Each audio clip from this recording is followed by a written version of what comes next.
مثلث برمودا واحد من أغرب الحاجات اللي سمعنا عنها كتير جدا، ولكن ما نعرفش عنها معلومات كفاية.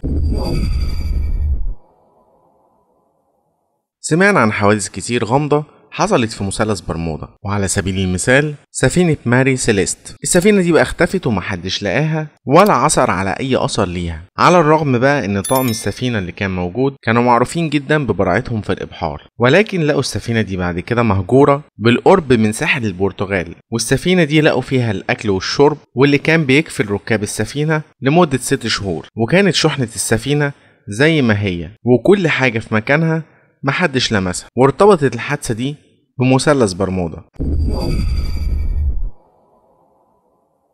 أما بقى عن الرحلة 19، ودي واحدة من أشهر حالات الاختفاء في مثلث برمودا، وبطل رحلة الاختفاء دي هي طيارات حربية وقاذفات توربيد، وكانت تبع البحرية الأمريكية، وكانوا بيعملوا تدريب روتيني عادي وكانت مدته 2 ساعة، وإذ فجأة مجموعة الطيارات اللي طلعت دي كلها اختفت وما رجعتش تاني. وفي أحد الباحثين فسر اختفاء الرحلة بسبب مجموعة من الأمواج، ودي كانت طولها 15 متر، وبيقولوا إن الموجة دي ضربت المحيط الأطلسي في نفس اليوم اللي طلعت فيه الرحلة. وفسر برضو إن قائد سرب الطيارات من الممكن إنه يكون ارتكب خطأ كبير جدا بإصراره إنه يتجه ناحية الشرق، وإصراره ده كان سبب في هلاك الرحلة بأكملها.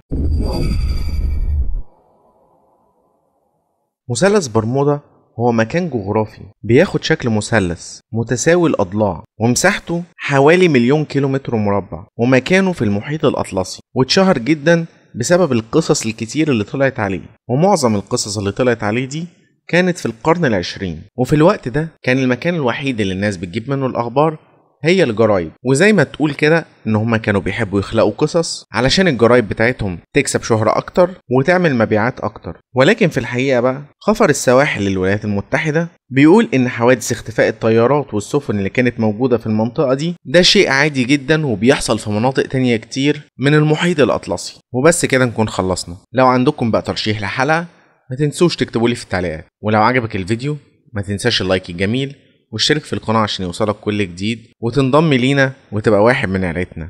وبس كده، سلام.